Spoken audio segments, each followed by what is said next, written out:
Hey, we haven't covered much Burger Planet lately. I just got tired of him.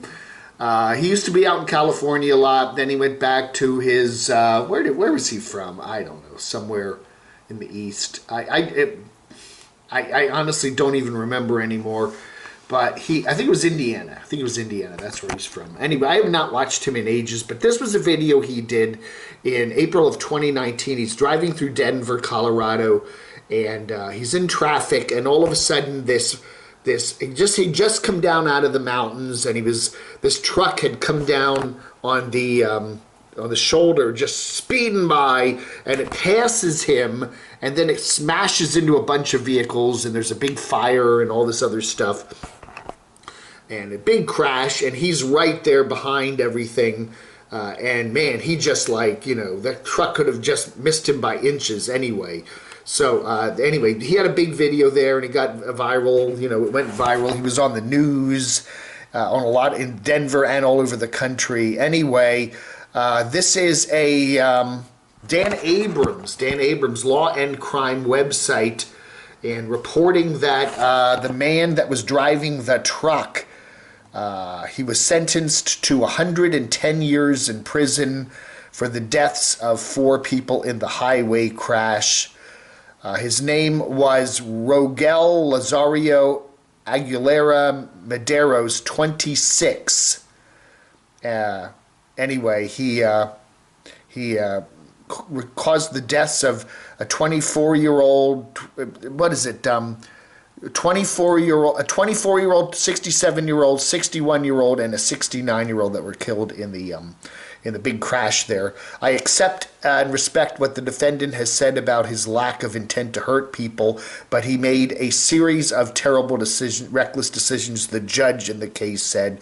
Aguilera Medeiros said his brakes failed while he was hauling lumber on April 25th, 2019 on Interstate 70 in Jefferson County, Colorado. He failed to take a runaway truck ramp while barreling down the road at more than 85 miles an hour before crashing into the stationary traffic.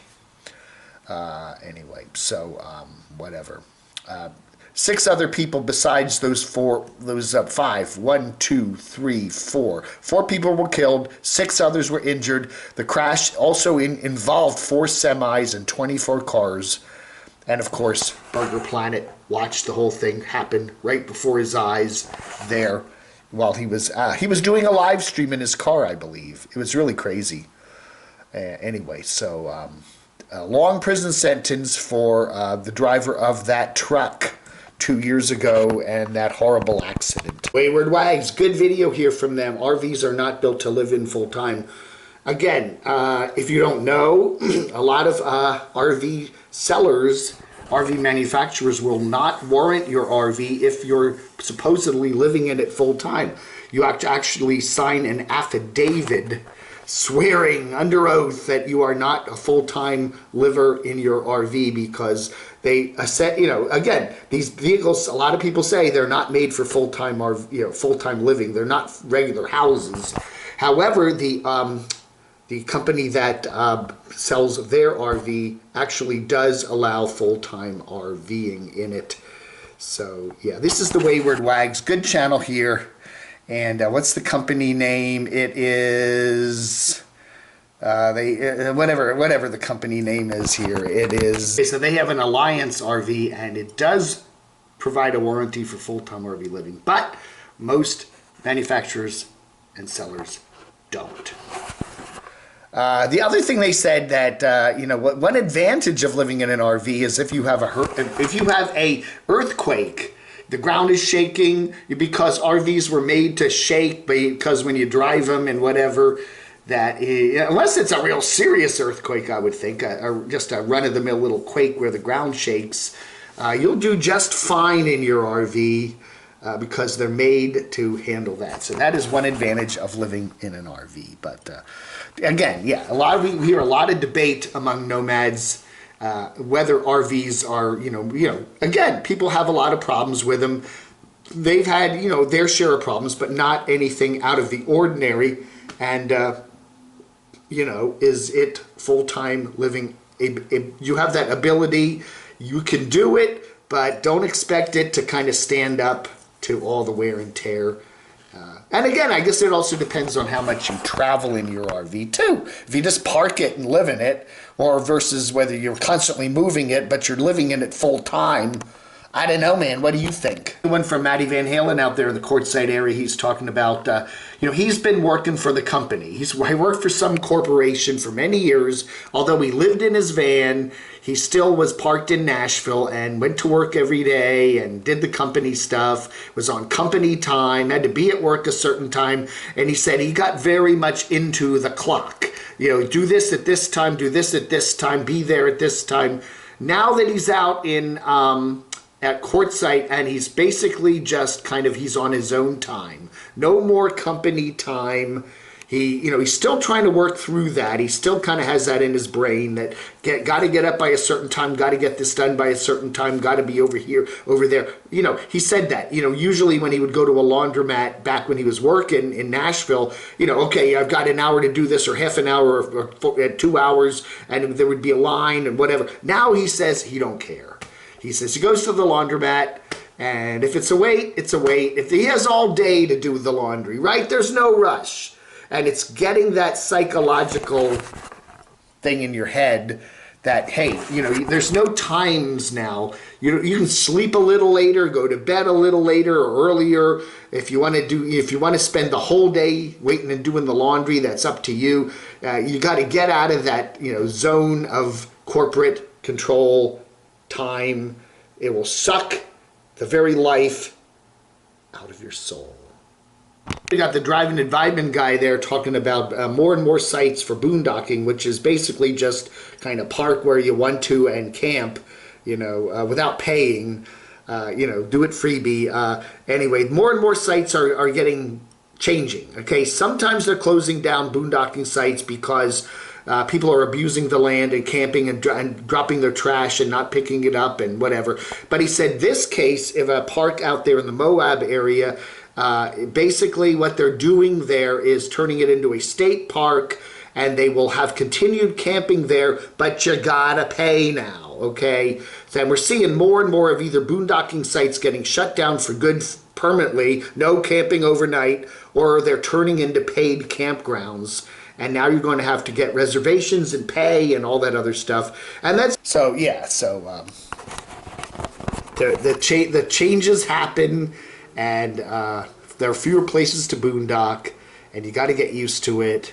And there's a whole bunch of different reasons to it, but even out west, even in Moab. Okay, everybody's out there in Quartzsite, and they got the wind. Big storm came through, a little bit of rain, but a lot of wind. A lot of dust, a lot of sand blowing around. Ooh, Campulance Man. The Campulance Man there in his ambulance, and his wonderful, lovely dog. Lefty. Hi, Lefty. Isn't Lefty adorable? Rolling Earthship needs to take Luis needs to take a spelling lesson. And now that I'm a good speller, but somebody gets married in this. Well, they don't really. He teases someone's getting married, and then you got to wait for the next episode to see who's getting married. I think it's maybe his son or something. I don't think it's him. You think Luis is getting back together with Simply RVing Lydia? No, I don't think that'll happen. You think? Anyway, he has some issues with his motorcycle in this video. It's stalling a lot and whatever. It's trouble codes. He's got a Harley Davidson, and so he shows us what happens to get it fixed and all that. And so that's as good. It's a good episode. But who got married? I love chewing ice. I'm going to be doing a lot of that with the Dachshunders later. There are certain nomads that don't want me covering them, and I think they found a way to not get me to cover them. You know what that is? Make your videos so boring that I don't want to watch them. Now, I'm not going to say who this is, but you can guess. You can guess in the comments below. Oh, my God. Hey, let's let's do some letters. Taylor Rose says, wait until all those RVers living in North Carolina take their money elsewhere. I see higher taxes in the future. Yeah, we were reporting on Maggie Valley. They're claiming there's too many RVers in that area. They want to cut back on the approval of RV parks and campgrounds. Again, a lot of money probably comes into that region from RVers that are camping out in that area. I don't know. LifeQuest, that first camper Destination Open Road they got it for free. It was wrecked, and then when it was sideswiped by the truck, and insurance bought this one. Okay, I was trying to figure out, so this is, a couple years ago, they were driving around Bakersfield, I think it was somewhere in Central California, Fresno, Bakersfield, and some truck came by and sideswiped it and really busted the side of it, and I think Terry got injured a bit, and they had to take her to the ER, and Camper Carol followed the truck and eventually tracked down the driver, but, so they used insurance to buy the new one. Why didn't they donate this one to someone who could use it? LifeQuest says. Again, we don't know all the deets about, maybe they, I don't know. I don't know, maybe. I don't know. Man, we're talking about COVID. Megavan Mike says, I got the COVID also, and was rushed to the hospital, but made it. It's been a month and a half, and I still have big problems breathing. Basically, if I do nothing, I'm fine. Stay safe out there, folks. Yeah, we were talking about Travelin' Buddy there up in Michigan, who recently passed away from the virus. So I don't know, man. It's getting scary out there. We're getting those Omicron, I think it is. The variant there, it's filling up the hospitals. I don't know, man. I guess people don't watch all my videos. Gerald says, I've been a little busy lately. Have you mentioned the return of Mike from Living Free? Yes. Just go back a couple videos of mine. You'll see his picture all over them. Yeah, we've been all over that. Yeah. I don't know. I'm waiting for Mike to do a live stream. He did the introduction. I'm back with a cooking segment, and then he did a video yesterday where he's selling off some sort of power station. So the next thing I'm waiting for is his live streams to come back, and then we'll know he's really back. Odd17B says, hope there are more of these RV cleanups in the future. We're talking about Sacramento, where there are a lot of people parking their RVs, obviously living in them, in underpasses and industrial parks and, areas that, people living nearby them are complaining, so now they're moving them out and clearing them out. Odd17B says, if you cannot afford to live in a certain area, perhaps it's time for you to relocate to a place you can afford. Again, what about the rents there in California? And it's all very expensive. And again, this whole thing, they're two separate issues. We have the nomads who like to camp, and then we have these people that are living in, the transients, I guess you'd call them, that are living in RVs because they can't afford other housing, but they're not really travelers. But they're it's mixing up now, so it's getting harder for the RVers who are campers to go find places to park and to camp and stuff, because they're being because people are mixing up all these people. They're all RVers, some of them are legitimate campers and nomads, and others are just people that can't afford some local housing, and are so finding old RVs and living in those. So I don't know, they're affecting each other, but they're two separate types of classes of peoples, right? I don't know. Banana is sending prayers to Hobo Houston. Yes, he's a nice guy, Mark, there in Eastern Tennessee, and he's got some issues with, we watch the video, some serious health issues, and he's going to have some surgery or something with a laser coming up in next week sometime, and we hope everything is okay with him. Rick G has his reviews of power stations. Jackery sucks compared to Blue Eddy. Jackery costs more per watt, and Blue Eddy has 7 times more life cycles. Jackery focuses on marketing as opposed to improving their technology, while Blue Eddy continually upgrades its product. Yeah, that's a Blue Eddy I've got, and I actually say it works very well. I am very pleased with it. I charge it up, and it stays charged months and months and months. Clearski to Creeper. That really stinks about Buddy. He was a cool dude. Him and Michigander Man did a collab not too long ago, and they found Bart. Oh, Bart, I will always treasure that memory of Buddy. Rest in peace, Buddy. Hey, Mr. Klearski, I got your Christmas card here. Hold on a second here. It finally came.